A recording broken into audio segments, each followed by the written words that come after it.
ሰላም እንዴት ናችሁ? ውድ የመንጌቲዩብ እና የቲክቶክ ቤተሰቦቼ በድጋሜ በክፍል 88 ሌቨል 4 ኮምፕሬሄንሲቭ ነርሲንግ ዲፕሎማ በአዲሱ ካሪኩለም ሲኦሲ ጥያቄና መልስ ይዤላችኋለሁ።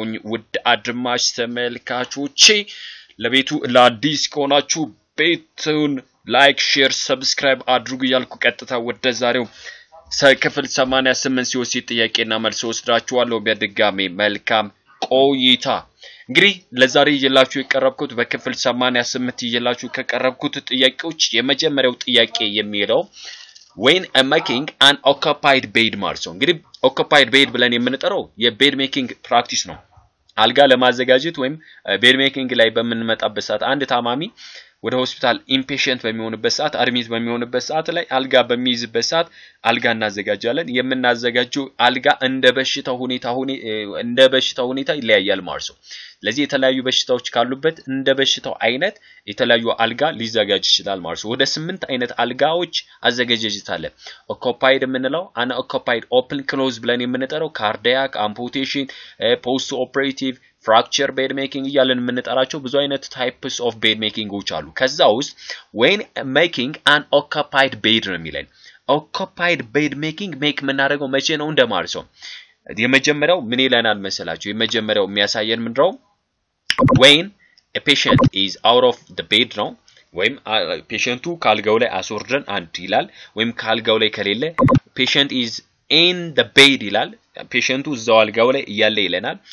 make the top first then the bottom ይላል። top first ቦተሙን አድርጉ ነው እንደዚህ ይላል። and then ያ ማለት ከላይ ያለውን መጀመሪያ አድርገን ከታች ያለውን ደግሞ ቀጥለን እናደርጋለን ነው። tip the bed in the low position ማለት ነው።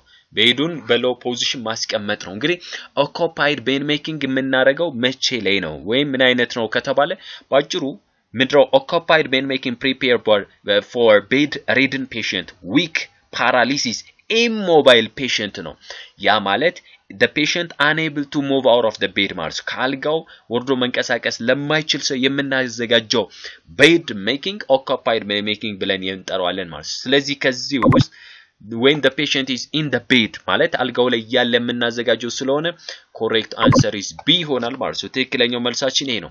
ወደ ሁለተኛው ጥያቄ ስንመጣ which classification includes ማለት ነው alcohol caffeine and drugs are as risk factors። እንግዲህ ምን አይነት risk factor ነው? behavior ነው፣ social demographic biophysical environmental factor ነው ያለው። risk factor ምንድነው ስንል ያ ማለት ባጭሩ ምንድነው የምንለው? behavior ብለን የምንጠራው by the way it is an action ነው that has a specific frequency ማለት ነው። action ነው የሆነ ተግባር ነው። ያ ተግባር ግን frequency ያለው ድግግሞሽ ማለት ነው። and then duration አለ ቆይታ ይኖራል፣ purpose አለው ማለት ነው። ያን ነገር ሲጀምረው የራሱ purpose ለምሳሌ አልኮሆሊክ ነገሮች ከሆኑ ካፌን ፕሮዳክቶች ድረጎች ምናምን ከሆኑ ወይ ለህመም ታሞ ለመዳን ወይም ደግሞ ራሱን አዲክት ለማድረግ ወይም ለሃፒነስ ማለት ነው ከድብርት ስሜት ለመውጣት የሚያደርጋቸው አክቲቪቲዎች ይኖራሉ ማለት ነው። እንግዲህ እነዚህ በሙሉ በምን ሪስክ ፋክተር ውስጥ ይመደባሉ ከተባለ ባጭሩ behavior ነው። ምክንያቱም እነዚህ ነገሮች ሰውየው አክሽን ወይም ተግባር የሚያደርጋቸው የሚተገብራቸው ስለሆኑ behavior ናቸው። ስለዚህ alcohol caffeine drugs as risk factors behavior are risk factor አላቸው የሚሉትን እነሱም ማየት ይቻላል። so the correct answer is what A ማለት ነው። አይለው ሶስተኛው ጥያቄ ስናመራ the disease that becomes worldwide widespread and global known as ነው። እንግዲህ በሽታው worldwide ከሆነ ዓለም አቀፋዊ ከሆነ widespread ከሆነ global ከሆነ ምን ተብሎ ይጠራል ነው? ስፓኒሽ ፍሉ፣ ፓንደሚክ፣ ሃይፐር ኢንደሚክ፣ ኤፒደሚክ የሚባላል። እንግዲህ በሌላ ቪዲዮ እነዚህ ከኮሙኒኬብል ዲዚዝ ጋር ተያይዞ የምንጠቀማቸው የተለያዩ ሜዲካል ተርሞች አሉ ማለት ነው። እነሱን እናያቸዋለን። ኤኒዌይስ ግን እዚህ ጋር ወርልድ ዋይድ ስፕሪድ ግሎባል ከሆነ ፓንደሚክ ማለት ነው። ፓንደሚክ ማለት ወርልድ ዋይድ ማለት ነው፣ ዓለምን በሙሉ የሚያዳርስ ማለት ነው። ለምሳሌ ምን ሊሆን ይችላል? ኤችአይቪ ኤድስ ፓንደሚክ ነው። and then covid-19 ብለን የምንጠራው በሁሉም ዓለማት ላይ ስለሚገኝ ወይም ስለነበረ ፓንደሚክ ብለን እንጠራለን ሌላው ነው። ስለዚህ worldwide ፓንደሚክ ብለን እንጠራለን። to the correct answer is B ይሆናል ማለት ነው። ሌላው አራተኛው ላይ removals of food from the peritoneal cavity ነው እንግዲህ የሚለንደው peritoneal cavity ብለን የምንጠራው the space between the peritoneum also እንግዲህ visceral እና parietal peritoneum ብለን የምንጠራው አለ የperitoneum ማለት abdominal organናችንን cover የሚያደርግልን ማለት ነው በዛ ሁለቱ covering layer መካከል ላይ የሚገኝ cavity አለ ነው በዛ cavity ውስጥ fluid ካለ ያን ፍሉድ ከፔሪቶናል ካቪቲ ውስጥ ማውጣት አለብን ለማውጣት የምንጠቀመው ሰርጂካል ኢንሲዥን ነው ያ ሰርጂካል ኢንሲዥን አንደር ስቴራይል ኮንዲሽን ነው የምንሰራው ኖርማሊ ያ ማለት ስቴሪሊቲ ተከትለን ነው የምንሰራው ኦልሶ ናውን አስ ምን ይባላል ነው ስቴራይል ቴክኒክ ተከትለን ሰርጂካል ፕሮሲጀር ተጠቅመን ከፔሪቶናል ካቪቲ ውስጥ ያለውን ፍሉድ የምናወጣበት ያ ፕሮሰስ ምን ብለን ጠራለን ባዮፕሲ ቶራሰንተሲስ ፓራሰንተሲስ ብሮንኮስኮፒ የሚለውን በቀላሉ ማየት ነው እንግዲህ ምን ማለት ነው ባጭሩ አሳይተስ ማለት ascites ብለን ከጠራን ነው by the way peritoneal cavity ላይ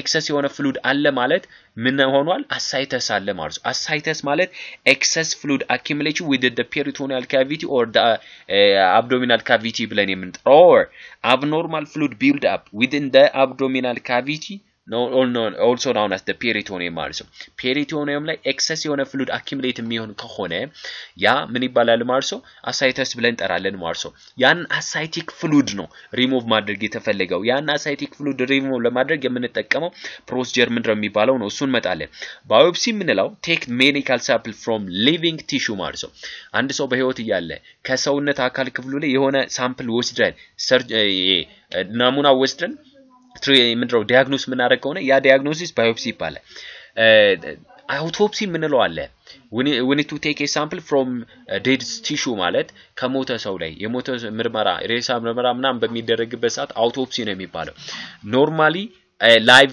ፐርሰን ላይ የምንወስደው ናሙና ደግሞ ባዮፕሲ ብለን እንጠራለን ማለት ነው ሌላኛው ምን ይላል thoracentesis ብለን የምንጠራው እንግዲህ thoracentesis ማለት ምንድነው ከተባለ surgical punctures of the chest wall ማለት ነው ይሄ ምንድነው surgical punctures of the chest wall በchest ወይም በደረት ላይ surgically puncture አድርገን ከገባን በኋላ to remove excess fluid or air from the ይሄ ምንድነው የሚባለው pleural ይሄ ምንድነው pleural cavity ይሄኛው peritoneal cavity ነው pleural እና peritoneal ይለያያል peritoneum abdomen ላይ ነው pleural ደግሞ chest ላይ ነው የሚገኘው ማለት ሳምባችንን አቅፎ የሚይዝ ስለሆነ ማለት ነው ስለዚህ ከዚህ ውስጥ ተያይዞ ምንድነው ከተባለ excess የሆነ fluid accumulation ከምን ውስጥ ከpleural cavity ውስጥ ለማውጣት ከሆነ thoracentesis ይባላል ከperitoneal cavity ውስጥ ግን thoracentesis አንለው bronchoscopy ብለን የምንጠራው a process of visualizing the bronchi ነው bronchi ክፍልን በቀላሉ ኤግዛማይን ለማድረግ bronchoscope የሚባል ዲቫይስ ተጠቅመን የምናይበት ፕሮሰስ ስለሆነ ማለት ነው እንግዲህ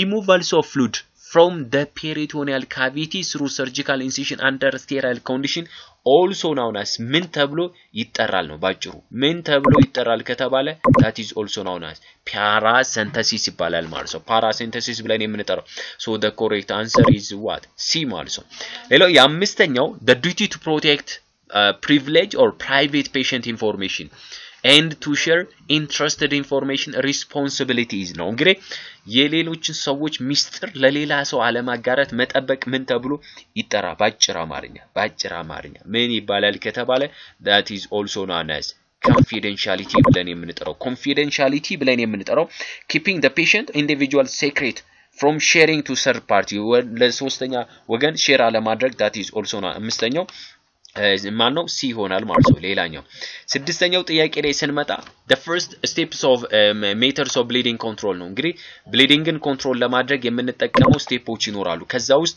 የመጀመሪያው direct pressure ይባላል ሁለተኛው elevation ይባላል ሶስተኛው indirect pressure ነው አራተኛው tourniquet ነው so first step ነው እዚህ ጋር የሚለን first step ነው so direct pressure ብለሚል ሆነው ይሆናል ማለት ነው so the correct answer is አሁንም በተደጋጋሚ ምንድነው በድጋሚ ሲ ላይ ያለው direct pressure ማለት ነው የሰባተኛውና የመጨረሻው ጥያቄ which one of the following body is a stiffness of the dying body ማለት ነው እንግዲህ which one of the following body is a stiffness of the body dying body የሞተ የሰውነት አካል ወይም የሞተ ሰው ምን ይሆናል ስቲፍ ይሆናል መድረቅ ይኖረዋል ማለት ነው ስለዚህ ያ ምን ይባላል ያ ማለት አንድ ሰው stiffness of the body ሲሆን stiffness of the extremity ሲሆን ምን ተብሎ ይጠራል decubitus ulcer ነው livor mortis ነው alger mortis ነው ወይንስ ሪገር ሞርቲስ ብለን የምንጠራው ከዚህ ውስጥ ማንኛው ሊሆን ይችላል የሚለውን